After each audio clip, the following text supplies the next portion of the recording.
Boa tarde, pessoal, aqui é o professor Eduardo Joaquinson.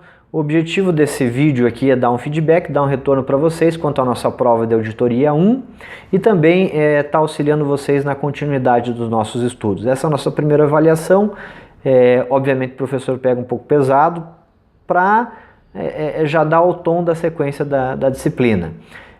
Os livros e os slides que nós temos usados é baseado na bibliografia do professor Silvio Crepaldi, Auditoria Contábil, e vamos agora aos comentários da nossa prova. Então, assim, a questão número 1, ela pedia para que o aluno identificasse as competências do contador e do auditor. Então, assim, cabe ao contador, através dos princípios de contabilidade, fazer a escrituração contábil da companhia e fazer a apresentação através das demonstrações financeiras. Ponto.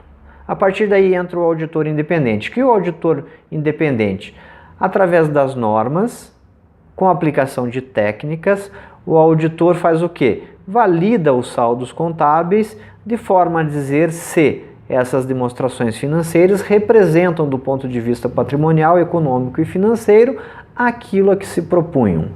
Então, assim, o auditor ele traz mais confiabilidade ao trabalho realizado pelo contador. Essa seria uma resposta aí adequada. A questão número 2, ela perguntava quais empresas obrigatoriamente deverão passar por um processo de auditoria independente das suas demonstrações contábeis. Resposta. A Lei de Sociedades Anônimas, a Lei 6.404/76, ela prevê que as companhias de capital aberto, aquelas que tomam recursos da sociedade, obrigatoriamente terão suas demonstrações auditadas. Mais recentemente, no ano de 2007, a Lei 11.638, ela inovou. Inovou em que sentido? Ela traz que as sociedades de grande porte, independentemente de serem sociedades anônimas ou não, deverão passar por um processo de auditoria independente. E ela também estipulou que é uma sociedade de grande porte. São aquelas que possuem ativo total acima de 240 milhões ou receita bruta anual acima de 300 milhões de reais.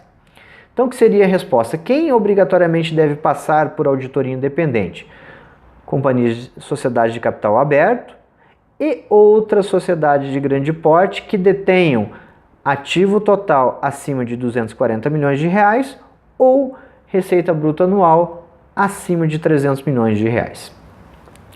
A questão número 3, ela tratava de reflexos positivos, quer dizer, uma empresa que contrata uma auditoria independente, que reflexos positivos ela pode ter? Ainda pontuava reflexos positivos administrativos, patrimoniais, fiscal, técnico, financeiro, econômico. Então vamos lá. Então, assim, uma empresa que sofre auditoria independente, normalmente ela é mais rigorosa do ponto de vista da apuração dos seus tributos. Por quê? No escopo do profissional da auditoria independente, quase sempre, para não dizer sempre, já está estipulado aí o recálculo dos tributos, que assim, absorve uma quantia importante aí da receita da empresa. Então, assim, um primeiro reflexo positivo, um melhor, acompanhamento tributário da companhia.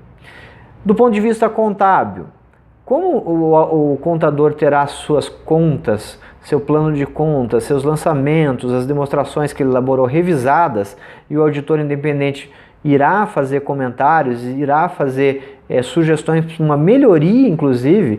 Então, assim, a apresentação das demonstrações contábeis de uma empresa que sofre auditoria independente normalmente será melhor do que uma auditoria que não sofre esse processo de auditoria independente. Do ponto de vista que levantamento melhor da aplicação dos princípios e dos CPCs, dos pronunciamentos lá do Comitê de Pronunciamentos Contábeis. Também é importante a auditoria independente para captação de crédito.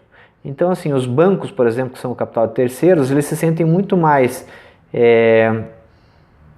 confortáveis na hora do fornecimento de crédito, se eles podem avaliar o balanço e se esses balanços foram conferidos, estão auditados e acompanham um parecer, um relatório de auditores independentes. Também do ponto de vista patrimonial, há um maior cuidado do patrimônio. Então, assim, quando você tem a auditoria independente ela foca bastante nos controles internos. E esses controles internos, entre muitos aspectos, ele cuida do controle patrimonial, o controle dos bens da companhia, o controle dos ativos. Um exemplo, quer dizer, como é que está sendo feito o uso dos veículos, dos maquinários, dos notebooks, dos celulares da companhia. Então, assim, há um controle patrimonial bem maior. E daí a gente tem uma extensa lista de reflexos positivos lá nos slides do professor Silvio Crepaldi. A questão 4 pedia para que a gente diferenciasse a figura do auditor interno do auditor externo. Inclusive ele já dizia em questão à subordinação, ao período de realização de trabalhos, ao tamanho do escopo desses trabalhos. Então, vamos lá. O auditor interno, ele é um profissional contratado, ele é registrado em carteira, é um profissional seletista. Por ser um profissional CLT, ele está o tempo todo na empresa. Então, o alcance dos trabalhos do auditor interno ele é maior, ele tem mais tempo para realizar seus trabalhos. E ele não se limita simplesmente às demonstrações contábeis, ele foca muito mais nos controles internos. Então, ele perpassa todos aqueles importantes instrumentos da empresa, quer dizer, controle financeiro, controle patrimonial, controle de recursos humanos, controle de equipamentos, controle de imobiliário, controle dos estoques. Então, o auditor interno ele está em auxílio à alta gestão, no caso a diretoria executiva, para melhorar controles internos dentro de uma companhia, um profissional CLT. O auditor independente. O objetivo do auditor independente é relatório de auditoria, um parecer em cima das demonstrações financeiras, das demonstrações contábeis. Ele é um profissional contratado de fora da empresa, por isso independente, e ele tem uma independência maior, justamente para ter essa liberdade de emitir um parecer de opinião sobre as demonstrações da empresa auditada. Os trabalhos deles não é o tempo todo, e sim um trabalho periódico, normalmente trimestral, quando da elaboração das demonstrações financeiras, que ocorrem trimestralmente. O seu grau de independência é maior e a responsabilidade também. Por quê? O auditor independente ele tem uma responsabilidade civil e criminal, então responde patrimonialmente, inclusive criminalmente, no caso de não efetuar adequadamente os seus trabalhos. Ok? Questão 5. A questão 5, ela dizia que numa estrutura de governança, a qual agente os trabalhos da firma de auditoria independente deveriam prestar contas, a que estrutura de governança ela está vinculada. Então, conforme nossos slides que conversamos em sala de aula, normalmente a auditoria independente ela é vinculada à governança corporativa dentro do conselho de administração. Então, assim, a auditoria independente ela é vinculada ao conselho de administração. Por que não a uma diretoria executiva? Porque a diretoria executiva é aquela que presta contas, é aquela que faz uso dos recursos da companhia, é aquela que contrata, aquela que assina cheque, aquela que assina contratos, aquela que faz a gestão. Então, a diretoria executiva faz a gestão na prática, no dia a dia da empresa. Já o conselho de administração faz a gestão também, faz a administração, mas do ponto de vista estratégico, cabe ao conselho de administração colocar os objetivos de longo prazo da companhia e cobrar isso da diretoria executiva. Há de se pensar que uma diretoria executiva sempre quer um resultado econômico, principalmente no ponto de vista da lucratividade de resultado, o quanto maior possível. Então, assim, é ponto de atenção aí também para os auditores independentes. Então, se perguntarem a quem está vinculado a auditoria independente, normalmente nas companhias, cabe ao conselho de administração a contratação e o acompanhamento dos trabalhos da auditoria independente, da firma da auditoria independente. A questão número 6, ela dizia assim, que o auditor independente não se limita aí à emissão de um relatório da auditoria.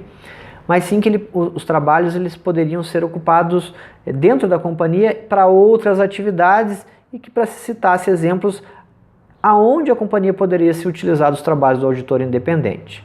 Então, assim, primeiramente, na função principal, na prestação de contas, né? Então é bastante importante que a auditoria independente ela seja convidada, ela participe das reuniões, principalmente do Conselho Fiscal, no mínimo uma vez ao ano.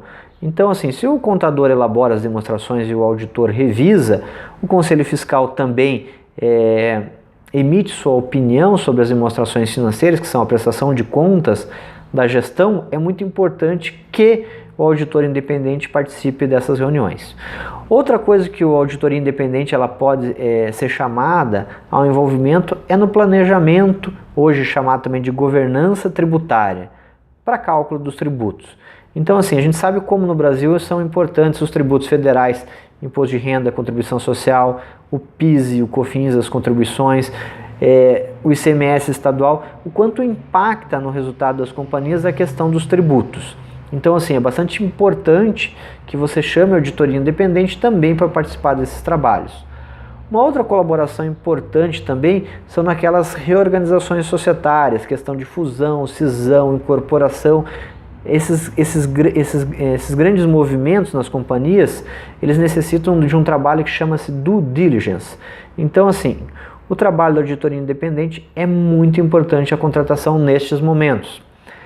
Controles internos, nem se fala, né, pessoal? Então, com a lei Sarbanes-Oxley, com a lei SOX americana, trouxe assim um novo momento aí dos controles internos, uma importância cada vez maior. Então a empresa vive desenhando, redesenhando, aprimorando os controles internos. Controles internos não é um projeto com começo, meio e fim, mas sim uma atividade constante dentro das companhias. Então, assim, a contratação de uma empresa de auditoria independente para auxiliar no desenho dos controles internos é muito importante. Por quê? Porque os auditores internos, durante seus trabalhos, se deparam no dia a dia com os controles internos de diversas empresas, de modo que eles têm uma expertise bastante grande nesses processos.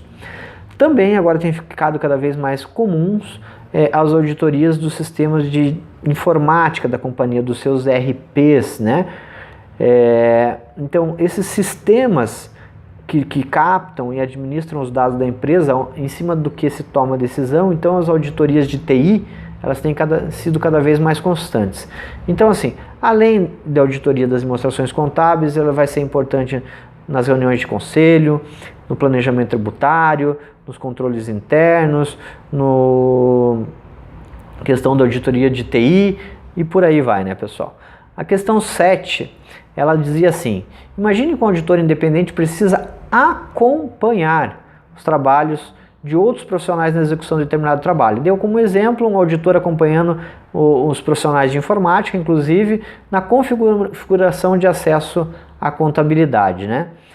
Então, assim, é importante entender o que é esse acompanhamento dos trabalhos. Em sala de aula a gente brincou com o aluno Carlos, que era um profissional lá de almoxarifado, e o auditor ia acompanhar lá a recepção da mercadoria, o lançamento, a entrada no estoque, e a gente falava que isso daí era o trabalho de observação. Aqui um outro exemplo, o auditor acompanha os profissionais de TI para observar o cadastro lá de acesso ao sistema de informação. Então esse procedimento se chama-se observação. As outras opções diziam de investigação, coisa policial, né? Confirmação, o auditor iria confirmar algum saldo, por exemplo, um terceiro, colher uma evidência. Inspeção de sistemas e análise computacional. Não é, o auditor independente não faz análise computacional, inspeção de sistemas, né? Mas ele se utiliza de técnicas, né? No caso aqui a observação. Inclusive, nas normas de auditoria diz que observação é o acompanhamento de um processo ou procedimento durante a sua execução. Inclusive um exemplo dado em sala de aula. Então, gabarito A, observação. A questão 8 dizia assim: aprova um conjunto de provas coletadas para permitir ao auditor formar a sua convicção acerca de objeto auditado e assim subsidiar a sua emissão de opinião, né? Então vamos lá, quer dizer, o auditor durante seus trabalhos, foi conversado isso em sala de aula, ele faz uma coleta de documentos, né, de provas, para que ele possa depois poder justificar como ele atestou ou não um determinado saldo. Então vamos imaginar um exemplo. Eu quero atestar o saldo da conta bancária da empresa, do conta corrente. Eu posso solicitar ao departamento financeiro um extrato da conta, posso solicitar o extrato da conta bancária, posso fazer uma circularização com o banco para que ele me ateste esse saldo. Então assim, eu vou colhendo provas, isso são evidências que eu realizei o meu trabalho para poder subsidiar a minha opinião. Por exemplo, eu quero atestar os veículos da companhia. Eu posso chegar lá no departamento patrimonial da companhia, pedir uma listagem dos veículos, me reportar ao Detran através do CNPJ da empresa e tirar uma listagem, fazer a verificação física desses veículos em pátio, entendeu? Pegar uma assinatura com algum profissional lá da empresa que esteja junto no momento para validar essa informação. Quer dizer, o auditor está colhendo provas de que ele validou aquele saldo, positiva ou negativamente, né? Então, assim, essas provas para formar a convicção são evidências de auditoria, que são o gabarito letra B. Inclusive, como comentário, nas normas diz assim: evidência de auditoria compreende as informações utilizadas pelo auditor para chegar à conclusão em que fundamentam sua opinião. Então, assim, tem certas palavras aí que a gente vai se acostumando no decorrer do exercício, da disciplina, né? A questão 9 dizia assim: um auditor, tendo obtido evidências de auditoria, quer dizer, ele colheu provas, né, o suficiente, né, e concluiu que as distorções individualmente e em conjunto das demonstrações, né, são relevantes, são generalizadas, as demonstrações financeiras não refletem a posição da empresa. E pergunta lá, nesse caso, né, como é que vai ser a opinião do auditor, né? Então pensa lá comigo lá, o exercício diz assim, que as demonstrações financeiras, elas, de modo relevante e generalizado, elas estão comprometidas, há distorções. Como é que normalmente se dão os pareceres de opinião, né? Os sem ressalvas, que a gente chama de parecer limpo, quer dizer, realmente as demonstrações ali apresentadas, elas refletem a posição da companhia. Não é o que diz a questão, quer dizer, há um comprometimento relevante. Também nós temos um parecer, o sem ressalva, o com ressalva. O com ressalva, existe ali alguma distorção, mas ela não é material, ela não é relevante. Tanto é que lá o auditor vai dizer, as demonstrações refletem a posição econômica, financeira, patrimonial da companhia, exceto pela conta tal que apresentou um desvio de tantos reais.